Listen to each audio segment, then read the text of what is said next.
Y ahora presentamos a nuestro invitado de esta hora, Javier Velázquez Quesquén, congresista por el APRA, y vamos a hablar de varios temas de actualidad política. Congresista, bienvenido, siempre un placer tenerlo. Gracias, Augusto. El primer tema que ha generado muchísimo debate en la opinión pública es esta sugerencia que hizo usted de que se pueda reducir de repente el porcentaje, ¿no?, en la primera vuelta para que el candidato pueda, según usted, ganar con el 40% más uno de los votos. ¿Usted sabía o podía anticipar que iba a generarse todo este debate público en torno a ese tema, que iba a ser tan polémica esta apreciación suya? Bueno, me ha sorprendido, pero me parece muy bien que esto alimente un debate, pero que vaya camino a priorizar y a mejorar las reformas electorales que todos los sectores políticos reclaman que tiene que haber y que tiene que hacerse ahora y no al término del periodo de este quinquenio. Yo lo que di fue una idea con la que simpatizo. Yo dije eso, yo simpatizo con este mecanismo porque hoy día en América Latina hay dos sistemas. Los dos sistemas son de mayorías. Tiene que ser así, porque en ninguna parte del mundo nadie gana quedando en segundo o último lugar. Lo que sucede es que hace 30 años, a raíz del golpe de Estado con Allende y los golpes militares, pasamos de un sistema de mayorías relativas a un sistema de doble vuelta. El Perú y Argentina están en un sistema de doble vuelta. Lo que pasa es que en Argentina el umbral es un poco menor que en el Perú. En el Perú, por ejemplo, si no obtienes el 50% de los votos en primera vuelta más uno, los dos primeros van a segunda vuelta. En Argentina el umbral es 5 puntos menor. Claro, 45%. O otra alternativa, 40% si la distancia del primero con relación al segundo es más de 10 puntos. Entonces...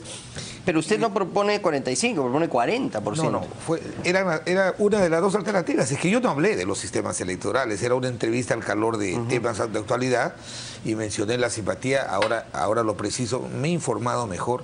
Y sabes que aquí en el Perú se ha hecho, en la Universidad Católica, un graduando de una maestría de ciencia política, ha hecho un buen estudio que determina que lo que está pasando con este tipo de gobiernos débiles, entendiendo que gobierno es legislativo y ejecutivo, que esto se podría mejorar en la medida que se revisen los sistemas electorales, porque lo que está pasando es que hoy día vemos presidentes, evidentemente que se legitiman, en segunda vuelta, se legitiman, sacando una mayoría respaldada por otras fuerzas políticas, pero en el Parlamento tienen una escasa representación parlamentaria, y eso lo vemos, ¿no? O sea, ¿para usted hubiese sido, digamos, mejor o más coherente que Keiko Fujimori salga electa con la mayoría en el Congreso? No, yo no que mejor, yo creo que ya se eligió Pedro Pablo Kuczynski y tiene una absoluta legitimidad. Yo no he hablado de candidatos, yo he hablado de sistemas electorales. Estamos en esa etapa, por ejemplo... Pero que exista un contrapeso precisamente en el Congreso al Ejecutivo, ¿no es algo saludable para una democracia? Sí, es muy saludable, yo lo saludo, pero cuando hay un contrapeso, por ejemplo, en un Parlamento con una mayoría absoluta de la oposición, es evidente que es más complicado para el Poder Ejecutivo poder poner en marcha las principales medidas por las cuales el electorado votó. Y en ese sentido... ¿Considera que lo que está pasando ahora con las facultades legislativas, esta demora, este análisis que se está haciendo, por ejemplo, ya adelantó Fuerza Popular que le parece excesivo, 120 días, que eso lo van a reducir, ¿le parece que ese clima existe actualmente? No hay demora. El martes en la Comisión de Constitución le hemos dado plazo a las comisiones 7 días para que puedan producir sus informes, y si no lo producen, la Comisión de Constitución va a dictaminar. El Premier dice que es un tema urgente para la ciudadanía, ni siquiera para el Ejecutivo. Me parece que se está prolongando demasiado. Claro, pero si fuera urgente, también entiendo por qué tienen que pedir 4 meses hasta enero. Yo lo que creo que han tenido que tener, entre haberse proclamado como gobierno el presidente Kuczynski y la asunción del mando, yo creo que han debido tener un paquete de medidas las más urgentes. Todas son importantes, pero para facultades legislativas se ven las urgentes. ¿Están pidiendo demasiado, congresista? Sí, esta es una ley muy cargada de materia de distintos sectores. Entonces, no hay que olvidar algo, Augusto. Estas son facultades del Congreso. O sea, no es un derecho del Poder Ejecutivo. No, por eso les están pidiendo permiso. Entonces, el Congreso, para desprenderse de estas facultades, tiene que ver dos cosas. ¿Qué materias son urgentes y que otras el Parlamento las puede resolver. Ya en el 2001 hubo una experiencia, Augusto. En el 2001, cuando Roberto Dañino, primer ministro de Alejandro Toledo, fue a pedir facultades, resultó que el paquete lo envió al Congreso, el Congreso se reunió de emergencia, trabajó los temas y no necesitaron de todas las facultades que solicitaban. Yo sí creo que ahora la oposición en el Parlamento tiene la enorme responsabilidad de demostrar que primero está el país y no los intereses de partido. Y por eso es que yo creo que las materias que se van a autorizar van a ser selectivas, aquellas que siendo importantes también son urgentes, y las otras que siendo importantes el Parlamento las puede desarrollar en el marco de su actuación regular de discusión y debate, que es muy importante, y por eso te digo, la reflexión que yo hice fue al calor de este debate de reforma electoral que se está pidiendo con urgencia. Hay otra parte que tiene que ver con su declaración, que es, hubo un voto en contra de una candidata. Aquí tenemos la entrevista que concede para el diario El Comercio, y exactamente lo que dice aquí, no sé si lo podemos poner en pantalla para poder comentarlo con ustedes. Hubo un voto contra una candidata y no un voto de respaldo a la propuesta de un candidato. Eso tiene que cambiar. Ahora, yo le recuerdo que en las elecciones del 2006, Alan García hizo exactamente eso. Él llega a la segunda vuelta contra Humala y lo que hace él es reunir a la gente que estaba en contra de esta vertiente. En ese entonces la calificó de chavista. Aquí tenemos uno de los tantos titulares que generó Alan García. Le dijo que Chávez apadrina a Humala y lo desafía a polemizar. Este es el debate, alguna transcripción, ¿no?, del debate presidencial de ese entonces, haciendo alusiones a Chávez, acusando a Humala de ser un representante del chavismo en el Perú. Y finalmente Alan García gana las elecciones del 2006 precisamente porque los peruanos votaron en contra de ese proyecto más extremo de Humala, que efectivamente tenía mucha cercanía con el chavismo. ¿Cuál es la diferencia? Sí, son contextos diferentes, pero también... Pero la gente no votó por Alan García en esa elección, votaron en contra de Humala. No. Según usted, esto estaría mal. Votaron en contra de una intromisión inaceptable, y tú lo debes recordar, Augusto, de una intromisión extraña. ¿Quién entró? Seguramente la gente ha considerado que tenían que votar en contra de Keiko por las razones que ya conocemos. No, es legítimo. Lo que tenemos que buscar es, fíjate, el enemigo número uno hoy día de la democracia, ¿sabes cuál es? La apatía. La apatía del ciudadano que ve que el sistema político no resuelve sus problemas. Ese es el enemigo en todo el mundo, especialmente en el país. Entonces, lo que hay que hacer es mejorar los sistemas políticos. No me parece, y de verdad te lo digo con absoluta sinceridad, no me parece que una propuesta de discusión, de debate, de una especie de un adelanto de lo que debe ser un gran debate, lo terminen llevando al ámbito de descalificar porque yo mostré la simpatía por una candidatura y que la confunden como que yo estoy apoyando al fujimorismo cuando yo sea... Sí, acá sus declaraciones también las podemos poner. Usted ha dicho que ha votado por Keiko Fujimori, pero que no es fujimorista, ¿no es cierto? En todo caso... Lo que pasa, ¿puede aclararnos usted hasta dónde llega su cercanía con el fujimorismo? Hasta dónde llega, hasta la responsabilidad que tenemos los ciudadanos como demócratas. ¿Qué pasó? El APRA fue derrotado en la primera vuelta de 2016, ¿cierto? Luego el APRA decide dejar en libertad a los militantes para que usted... Algunos votaron por Keiko, otros votaron por, como Mulder, que votó por PPK, y otros representantes exactamente, entonces yo entiendo, las dos candidaturas eran democráticas, porque estaban dentro del cauce y eran opciones a las que estábamos sometidos todos los peruanos. El solo hecho de que yo haya expresado mi simpatía, porque es natural, no me arrepiento de haberlo hecho. Pero usted en campaña hizo una aseveración que además después la desestimó Enrique Cornejo, que es uno de los actores políticos importantes de este nuevo partido aprista. Usted dice que el APRA y Fuerza Popular tenemos una alianza estratégica, ¿no es cierto? Aquí usted declara que tienen muchos puntos en común. No son una alianza política de gobierno, pero son aliados estratégicos. Pero es la opinión de un militante candidato que no tiene nada que ver con lo que dice usted, con los temas parlamentarios. Te explico. Mauricio acaba de declarar antes de ayer, a raíz de un cuestionamiento que ha hecho César Acuña sobre la participación en la mesa, ¿cómo se le puede llamar el que estemos nosotros en la actual mesa directiva del Congreso que la preside el Fujimori. ¿Hay una alianza entonces? Es un entendimiento. ¿Un entendimiento o una alianza? No, pues, alianza es cuando nosotros decimos, ¿sabes qué? Vamos a hacer un pacto para durante estos 5 años hacer una propuesta conjunta. No hay tal cosa. No hay. Es un entendimiento para administrar la mesa. El otro año de repente ya no lo hay. Entonces, cuando yo he dicho que hay una alianza estratégica es para temas concretos. Te explico mejor. Claro, pero mire, aquí ponemos la respuesta que en ese momento, estamos hablando del 4 de julio de este año, Enrique Cornejo dice, Velázquez Gijén habla a título personal sobre alianza con el fujimorismo. Es decir, el partido no es tan aventurado como usted en tender los puentes que usted sí tiende con el fujimorismo. ¿Está usted más cercano con el fujimorismo que el resto del partido? No, yo soy aprista, no sé esa mención. Pero te quiero decir lo siguiente, me tienen sin cuidado los comentarios de militantes candidatos, no me tienen sin cuidado. Lo único que sí te quiero decir es lo siguiente, como yo soy vocero, yo he ido a las negociaciones políticas con el fujimorismo para la mesa, ¿cierto? Yo he sido el que ha promovido los entendimientos.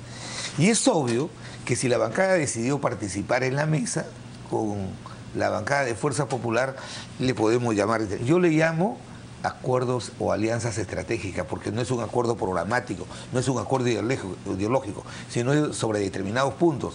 Esa es mi forma de percibir este tipo de acuerdos, y lo van a seguir habiendo. ¿Qué le respondería, por ejemplo, a Marisa Glave, quien ha calificado su vocería, digamos, cercana a algunos intereses del fujimorismo, como este titular que compartimos con usted también? Javier Velázquez Gijén es el vocero alterno del fujimorismo. Esta es una puya ya un poquito más subida de tono, pero ¿qué le respondería usted?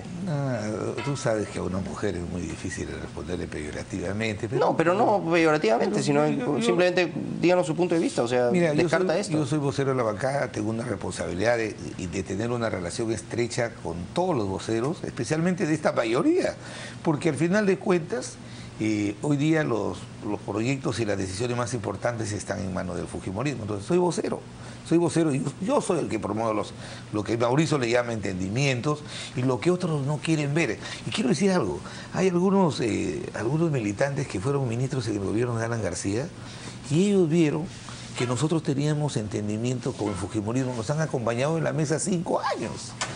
Y algunos que voltean la cara y dicen, no, que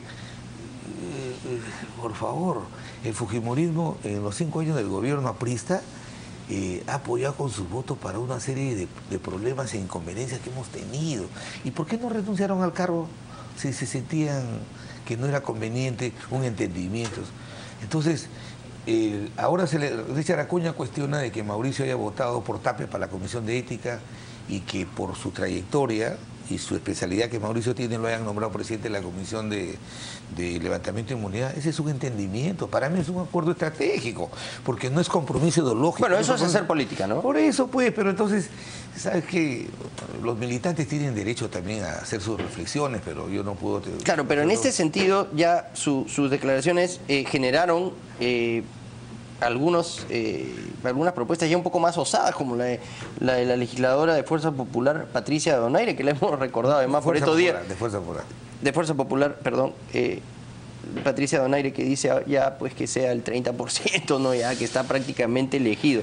En ese caso, le recuerdo, congresista Velázquez, que en esta elección del 2006 habría salido electo Ollanta Humala en primera vuelta, considerando la propuesta que hace la congresista Donaire, porque ahí está más de 30%, ya está prácticamente elegido, pero vimos que finalmente, gracias a la segunda vuelta, quien fue presidente fue Alan García y no Ollanta Humala. Pero te digo una cosa, Augusto, es que hay un error, por eso te digo, lo han llevado al extremo de descalificarme. Porque, no, en este caso estamos viendo ya una propuesta un poco más osada que ya aprovechan los fujimoristas, pero porque usted les tiró el centro. No, pero te quiero decir lo siguiente, ¿sabes qué pasa? Hoy en el país deben haber 14 gobiernos regionales en que los gobernadores que hace poco eran presidentes regionales no han ido a segunda vuelta a pesar de existir el mecanismo porque han tenido 30% más uno de los votos. Y alguien puede decir que es una amenaza a la democracia. Yo me he sentido sorprendido cuando Marisol Espinosa ha dicho es un golpe a la democracia. y ellos tienen 2 gobiernos regionales, el de Lambayeque y el de Trujillo, no han ganado con 50%, han ganado con 30% más 1, y son gobiernos legítimos. ¿Pero lo de 30% más 1 le parece viable o ya es demasiado? No me parece viable. Lo que yo te digo es lo siguiente, son sistemas, son reglas de juego preestablecidas. Por ejemplo, Alan Wagner, que es presidente de Transparencia, que nadie lo puede tildar de que porque votó o no votó. ¿Sabes qué ha planteado? Dentro de una de las 32 medidas que le ha alcanzado el Congreso, de que la elección al Congreso de los congresistas sea en segunda vuelta. Eso sí nos afecta a nosotros, porque solamente la votación se orientaría hacia los 2 candidatos que pasan a segunda vuelta. Entonces, ¿qué persigue esa medida? No es una medida irresponsable, sino que hoy día lo que se está evaluando es que los sistemas electorales, este tipo de mecanismo permite que haya concentración de los votos y que 2, 3 o 4 partidos puedan concentrar y la representación parlamentaria sea más fluida, el diálogo, el debate político y los acuerdos políticos se hagan más viables. Porque, por ejemplo, ahora que estamos viendo el tema de impedir que se creen 9 bancadas, porque no es lo mismo que haya un acuerdo político entre 6 bancadas que entre 9 bancadas. Entonces el Parlamento entran 6 bancadas, terminan 9 porque hay incentivos perversos que permiten que 6 salgan de una bancada, al toque arman una bancada, tienen vocero, oficinas, todo, y los acuerdos políticos... Esta ley del transfugismo que no solo es Fuerza Popular quienes están tratando de acelerar esto, sino también vemos que hay mucho interés, por ejemplo, del Frente Amplio. ¿Le parece a usted que es algo prioritario que debe darse ahorita? Pues estamos viendo, por ejemplo, ahora en Diario Correo, esto que ya parece inminente, congresista, la salida de Jenny Vilcatoma de la bancada. Parece un poco apresurado, ¿no? Ella tuvo una actitud bastante subida de tono en la comisión. Y bueno, ahí participaron algunos congresistas de su bancada, Becerril le trató de hablar, vino la propia Úrsula Letona a decirle algunas cosas al oído, pero ella parece que no quería escuchar a nadie. Se la lleva la congresista Lourdes Alcorta a un lado y la trata de serenar, pero parece que Vilcatoma ya está con las maletas hechas para irse. ¿Debe aprobarse rápidamente la ley que evite el transfugismo? Este proyecto de modificación del reglamento tiene 10 años en discusión. Hay algunos que se sienten aludidos, que están apurados porque no se discuta. Es su problema. El APRA no tiene ningún problema.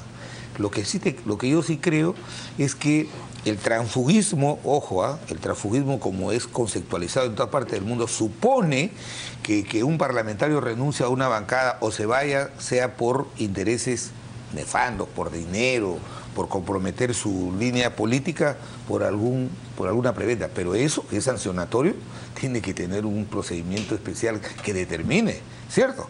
No es lo mismo, por ejemplo, lo que hizo Javier Díaz Canseco cuando vio que Humala en segunda vuelta desvió la línea programática por la cual... Y se van. En ese caso, ¿qué pasaría? Es una salida decente. Lo que está planteando mi proyecto... Decente y coherente, políticamente tiene una razón de ser. Y en este caso también, parecería que Vilcatoma no está de acuerdo con algunos de los ideales que están planteando ahora en Fuerza Popular. El supuesto negado, porque no la conozco a ella mucho, de que ella se retirara, por este motivo, ¿cómo la puedes catalogar de tránfuga? No es tránfuga. Lo que yo he planteado en mi iniciativa es que aquel que renuncia a una bancada se mantenga como independiente, que pueda presentar su proyecto de ley, que pueda hablar en el Pleno. Pero que no se puede incorporar a otra. Y que no se puede armar nuevas bancadas. Se queda ahí solito, no, por supuesto. Flotante. O sea, mantiene sus derechos. Si ya no está de acuerdo con una bancada por la línea programática, creo que lo exacto y correcto es que se mantenga como independiente, ¿cierto? Entonces, ahí ¿por qué la vas a castigar? Y mi proyecto plantea de que se mantengan como independientes con todos sus derechos parlamentarios. Lo que no pueden armar son bancadas administrativas, porque además eso le cuesta un costo económico enorme al Congreso que lo pagan todos los peruanos. Pero ustedes hicieron eso en el último Congreso, con mucha habilidad, debo admitir. Entraron 4 y terminaron con concertación parlamentaria, y eso fue fruto del manejo aprista dentro del Congreso. Pero además te digo por lo siguiente, porque mira... ¿Cuántos terminaron en concertación parlamentaria? 9. ¿Y eran 4? Pero te digo lo siguiente, el reglamento actualmente, si eres 4 parlamentarios que te ha elegido el pueblo que seas 4... No eres nada. no te da derecho a que hables, presentes proyectos Claro. de ley, y eso es un contrasentido. Entonces nosotros tuvimos que ver, hubo la coincidencia que Bruce fue expulsado de Perú Posible, Renzo Reyardo, que había tenido una alianza electoral con su partido, se independizó y tuvimos que hablar con ellos para sumar los 6 y poder tener derecho a participar en el Pleno. Entonces, eso no puede suceder. Yo soy del planteamiento que todos los partidos o alianzas que han superado la valla electoral y tienen representación en el Congreso deben ser bancadas. Porque Así sean 4 o 3. Por supuesto, porque han superado Porque eso la es lo que valla. son. No puede ser que no sean nada. ¿Qué ¿no es haces si cierto? el pueblo te elige parlamentario y estás en el Parlamento y el reglamento dice, ¿sabes qué? No puedes hablar, no puedes presentar proyecto de ley. Solamente pasa por caja los fines de meses para que cobre tu sueldo. Ese es un contrasentido, ¿cierto? Pero lo que no hay, y yo lo que sí veo incorrecto, es que hayan incentivos perversos. Salen 6 y ¡pum! Arman una bancada. Inclusive el quinquenio pasado, nosotros que éramos 6, han habido tantas bancadas que se desglosaron del nacionalismo que tenían condiciones superiores a las nuestras.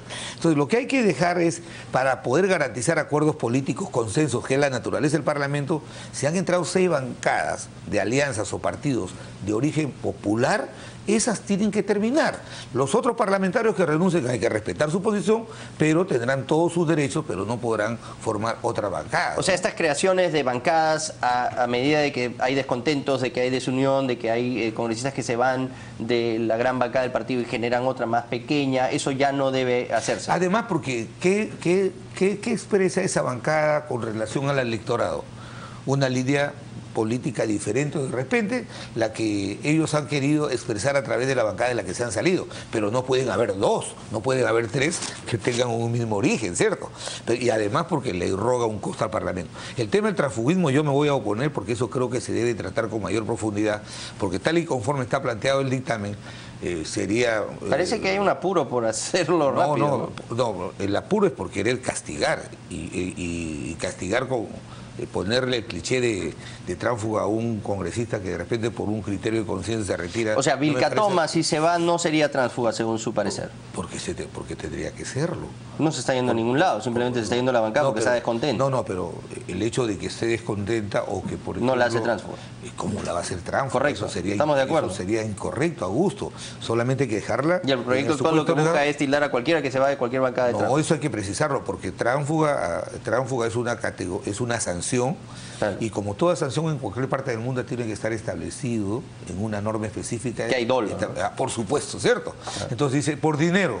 A ver, anda, acredita que recibió dinero. Entonces tienes que investigar, tiene que haber una declaración judicial que diga eso, y ahí recién le podrás imponer. Pero esa para probar condición. eso tendría que salir Patricia Donaire en conferencia de prensa mostrando un Vladivideo.